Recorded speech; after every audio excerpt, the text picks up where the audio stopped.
जैसा कि आप सभी जानते हैं, भूखे पेट और नंगे शरीर पे शिक्षा का ग्रहण नहीं हो सकता और शिक्षा आज के समाज में और वैसे भी बहुत इम्पॉर्टेंट रोल निभाता है।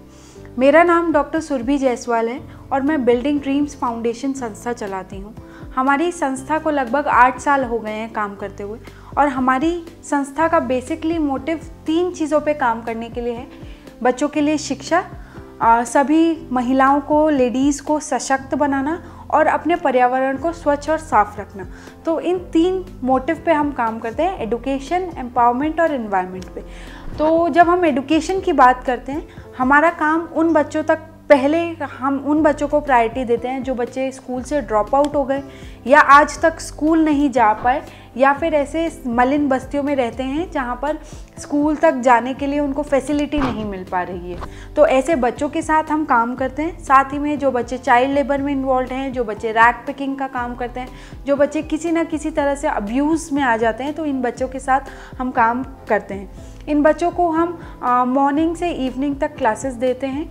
फिर इन बच्चों को डिसिप्लिन सिखाया जाता है। इन बच्चों को बेसिक हाइजीन सिखाई जाती है कि आपको मॉर्निंग में आकर के बेथ लेना है, ब्रश करना है, रोज़ के रोज़ अपने आप को साफ़ सफाई रखना है। तो इस तरह से हम बेसिक उनको डिसिप्लिन सिखा करके तब हम उनसे पढ़ाई की बात करते हैं। अभी जैसे ही मैंने बताया कि भूखे पेट पे पढ़ाई करना पॉसिबल नहीं है, तो हम सबसे पहले बच्चों को उनका बेसिक नेसेसिटीज़ को पूरा करने के लिए कोशिश करते हैं। अगर बच्चे कहीं पर भी रहते हैं तो उनके पास शेल्टर होना बहुत ज़रूरी है, फिर उनके पास क्लोथिंग होना बहुत ज़रूरी है, फिर उसके बाद उनके बच्चों के लिए उनको 3 वक्त का खाना मिलता है कि नहीं। तो ऐसे बच्चों के साथ हमारा टारगेट रहता है कि इन बच्चों को कैसे इस माहौल से निकाल करके उनको बेसिक फैसिलिटीज़ दी जाए और इनको अपॉर्चुनिटीज़ दी जाए ताकि ये आगे लाइफ में बढ़ सकें। बिल्डिंग ड्रीम्स फाउंडेशन की शुरुआत इसलिए हुई कि एक दिन मैं यहाँ से प्रेम नगर से घंटाघर की ओर जा रही थी, तो वहाँ मैंने देखा कि 2 बच्चे भीख मांग रहे हैं। तो मैंने उनसे जब बात करनी चाहिए कि आप बेटा भीख क्यों मांग रहे हैं, तो उन्होंने बोला कि घर में ऐसी ऐसी सिचुएशन है, तो इसलिए हमें भीख मांगना ज़रूरी है ताकि हम 2 वक्त का खाना खा सकें। तो तब हमने उनको बोला कि अगर मैं आपके खाने के लिए स्पॉन्सर कर दूं तो क्या आप पढ़ाई करना जाना चाहेंगे? तो बच्चों ने कहा कि हाँ, हम जाना चाहेंगे। तब हमने उनके पेरेंट्स से बात किया, तो पेरेंट्स ने भी हामी भर दी कि अच्छा ठीक है, आप अगर इन बच्चों की स्पॉन्सर कर देंगे तो मैं अपने बच्चों को पढ़ाई करने के लिए भेज सकती हूँ। तो जब उन्होंने भेजने लगे तो 6 महीने तक ये प्रोग्राम बहुत अच्छा चला। वो बच्चे स्कूल जाने लगे। एक ने 1st क्लास में एडमिशन लिया, एक ने 2nd क्लास में एडमिशन लिया। तो बच्चों ने बहुत अच्छा 6 महीने तक उनका इंटरेस्ट भी बना, सब कुछ बहुत अच्छा चला। हमने स्कूल में जा कर के उनकी प्रोग्रेस के बारे में भी बात किया। लेकिन 6 महीने बाद पता चला कि वो बच्चे यहाँ से अलीगढ़ शिफ्ट हो रहे हैं। क्यों अलीगढ़ शिफ्ट हो रहे हैं?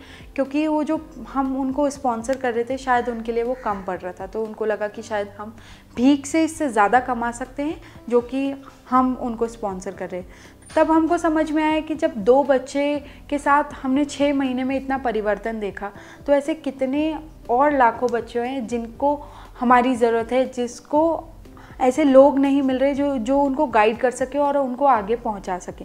तब हमारा ये काम शुरू हुआ और बिल्डिंग ड्रीम्स फाउंडेशन बेसिकली इसका पर्पज़ ही ये है कि सभी के अलग अलग सपने होते हैं और उन सपनों को कैसे साकार किया जाए, इस पर काम करना।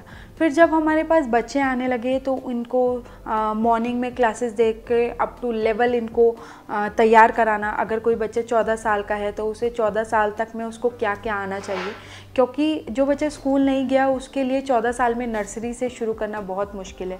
बच्चों के अंदर इन्फीरियरिटी कॉम्प्लेक्स आ जाता है, छोटे बच्चे बड़े बच्चों की क्लास में नहीं बैठ पाते। तो इस तरह की कुछ दिक्कतें हमको फेस आउट हुआ। तो फिर जब बच्चे अप टू द लेवल आ गए, फिर उनको स्कूल में एडमिशन कराया। फिर जब ये बच्चे स्कूल जाने लगे तो इनकी रेगुलर मॉनिटरिंग करना ज़रूरी है, क्योंकि स्कूल तो चले गए लेकिन दोबारा ड्रॉप आउट ना कर जाएं, क्योंकि हमारे देश में ड्रॉप आउट रेट आजकल बहुत ज़्यादा बढ़ गया है और ख़ासकर कोविड की वजह से तो बहुत ही ज़्यादा। फिर दोबारा बच्चे चाइल्ड लेबर की तरफ, अब्यूज़ की तरफ जाने लगे। तो हमारा काम ही यही था कि जो बच्चे वहाँ तक पहुँच गए उनको रेगुलर मॉनिटरिंग करके आगे बढ़ाते रहना। फिर जब ये बच्चे स्कूल जाने लगे तो इनके माँ बाप इतने पढ़े लिखे नहीं हैं कि उनको पढ़ाई में हेल्प आउट कर सकें। तो हमारा एक प्रोग्राम चलता है जिसका नाम है आफ्टर स्कूल प्रोग्राम, जिसमें जो ऑलरेडी स्कूल गोइंग बच्चे हैं उनको आगे कैसे गाइड करना है, कुछ बच्चा स्पोर्ट्स में अच्छा है, कुछ बच्चा डांस में अच्छा है, कुछ बच्चा क्राफ्ट में अच्छा है। तो इस तरह से उनको आगे लेके जाने के लिए ये आफ्टर स्कूल के बाद एक छोटा सा प्रोग्राम है, उसमें ये लोग आते हैं, जिसमें योगा से रिलेटेड, आर्ट से रिलेटेड ये सब चीज़ें इनको सिखाई जाती है। बेसिक डिसिप्लिन एडुकेशन के साथ साथ जो उनके को करिकुलर एक्टिविटीज़ है उस पर भी ध्यान दिया जाता है। फिर जब बच्चों के साथ हम बात करते हैं तो बच्चों में परिवर्तन तभी आता है जब उनके माँ बाप उस चीज़ को समझते हैं। तो हमारा खासकर उनके माँ बाप के साथ भी टच रहना, उनको काउंसिल करना, उनको मोटिवेट करना कि आपको बच्चों को बाहर भेजना क्यों ज़रूरी है, स्कूल भेजना क्यों ज़रूरी है। और ख़ासकर मदर्स के साथ क्या है कि उनकी जो मदर्स है वो ऑलमोस्ट घर पे ही रहती हैं। तो हमारा उनके साथ ये काम था कि उनको सशक्त बनाने के लिए, उनको छोटे छोटे रोज़गार देने के लिए उनको कुछ स्किल डेवलपमेंट क्लासेस देना। जैसे कि हमारे द्वारा उनकी मदर्स को दिया मेकिंग, राखी मेकिंग, कैंडल मेकिंग, टेलरिंग, ये सब चीज़ें बच्चे उनको सिखाया जाता है। वो भी सीखते हैं और साथ ही में उनके बच्चे भी सीखते हैं, ताकि दोनों लोग अगर कभी ज़रूरत पड़ने पर उस चीज़ का यूटिलाइज़ कर सके। तो इस तरह से एम्पावरमेंट पे भी हम काम करते हैं। फिर खासकर जब ऐसे एरियाज़ की हम बात करते हैं तो इसमें एक बहुत बड़ा एक इशू आता है जो कि सैनिटरी पैड्स ना यूज़ करना, खासकर लेडीज़ लोगों के साथ और गर्ल्स के साथ मेंस्ट्रुएशन के टाइम पे ये लोग पैड्स यूज़ नहीं करके आपका जैसा तैसा कपड़ा जो मिलता है वो यूज़ करते हैं। तो हमारा खासकर मोटिव ये भी है कि इन लेडीज़ लोगों को, बच्चे लोगों को ध्यान रखना कि अपने पीरियड्स के टाइम पे इनका ध्यान रखें। इनको हमारे द्वारा सैनिटरी पैड्स प्रोवाइड करे जाते हैं, कैसे यूज़ करना है उसको, कैसे आगे उसको डिस्पोज ऑफ करना है, ये सब भी उनको सिखाया जाता है। फिर मैं बात करूँगी इन्वायरमेंट की। ये सब चीज़ें हमारी इन्वायरमेंट से इसलिए रिलेटेड है, जो भी हम चीज़ यूज़ करते हैं वो कहीं ना कहीं हमारे इन्वायरमेंट को हार्म कर रही है। और ख़ासकर प्लास्टिक तो आजकल इतनी बड़ी समस्या बन गया है कि जिससे निजात पाना भी बहुत मुश्किल हो रहा है। हर चीज़ में प्लास्टिक हम यूज़ कर रहे हैं। तो इसके लिए हमारा एक छोटा सा प्रोजेक्ट है जिसका नाम है इको ब्रिक्स, जिसमें हम क्या करते हैं कि घर में प्लास्टिक को सेग्रीगेट करके, उसको ड्राई करके, क्लीन करके, बॉटल्स में फिलअप करके गवर्नमेंट स्कूल में उन बॉटल से बैठने के स्ट्रक्चर्स बनाते हैं, बेंचेस बनाते हैं। ऑडी के लिए बड़े बड़े डाइनिंग्स वगैरह का बनाने का काम करते हैं, क्योंकि गवर्नमेंट स्कूल में उतना स्ट्रक्चर्स नहीं होते। तो हमारा योगदान उन बच्चों के साथ इस तरह रहता है। जब हम अपने बच्चों को 3 चीज़ें प्रोवाइड करते हैं, क्लोथिंग, फूडिंग, शेल्टर। तो जब हम फूड की बात करते हैं तो हमारे पास लगभग 350 बच्चे के साथ हम काम करते हैं, और हमारे पास इतने फाइनेंसेस नहीं है कि हम रोज़ हर एक बच्चे के लिए, 350 बच्चों के लिए खाना कुक करके दे सकें। तो इसके लिए हमारे लिए हमारे शहर में, देहरादून शहर में एक हम मुहिम चलाते हैं जिसका नाम है ज़ीरो फूड वेस्टेज, जो कि देहरादून शहर में कभी भी शादी, पार्टी, होटल, हॉस्टल, रेस्टोरेंट में जब खाना एक्सेस अमाउंट में जो बच जाता है वो सही कंडीशन में हमको दे सकते हैं, और वो हम पिक करके अपने बच्चों तक, मलिन बस्तियों तक पहुंचाने का काम करते हैं। हमारा एक और प्रोजेक्ट चलता है जिसका नाम है मील्स ऑन व्हील्स इंडिया, जिसमें आप हमको इन्फॉर्म कर सकते हैं। कहीं पर आप देखते हैं कि कहीं पर भूखे लोग बैठे हैं, या जो मदर फादर हैं जो अकेले हैं, खाना नहीं बना पा रहे हैं, तो अगर ऐसे किसी को नीड होती है तो आप हमको बता सकते हैं, ताकि हम अपनी हेल्प उनको पहुंचा सकें। तो इस तरह से हम कुछ प्रोजेक्ट्स चलाते हैं। अदरवाइज़ बच्चों के किसी का बर्थडे सेलिब्रेट करने का मन है, किसी को अब किसी के घर पे कुछ फंक्शन है, वो हमारे बच्चों को स्पॉन्सर करना चाहते हैं, खाना खिलाना चाहते हैं, तो इस तरह से भी लोग आकर के कंट्रीब्यूट कर सकते हैं।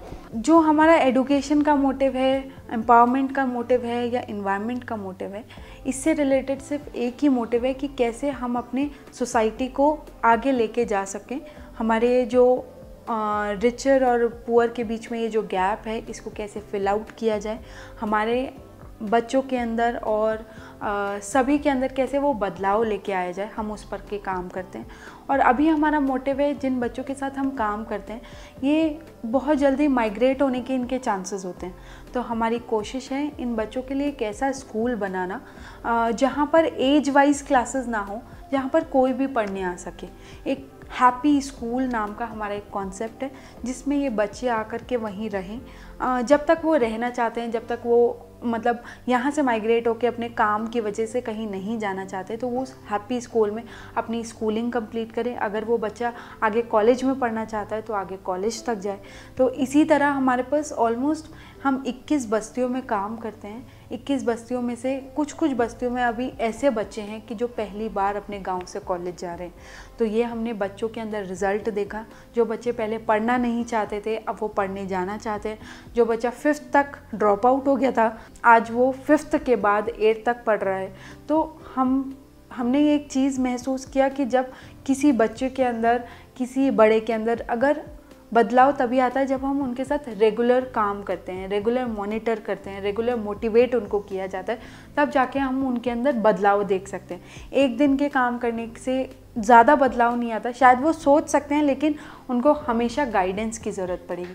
तो उस चीज़ का काम बिल्डिंग ड्रीम्स फाउंडेशन और उनकी टीम के द्वारा किया जाता है।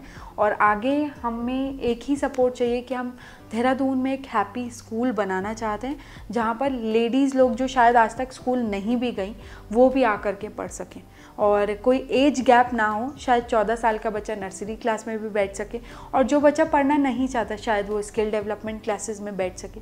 तो इस तरह का हम एक बेसिक स्कूल का कॉन्सेप्ट ले करके देहरादून में आना चाहते हैं।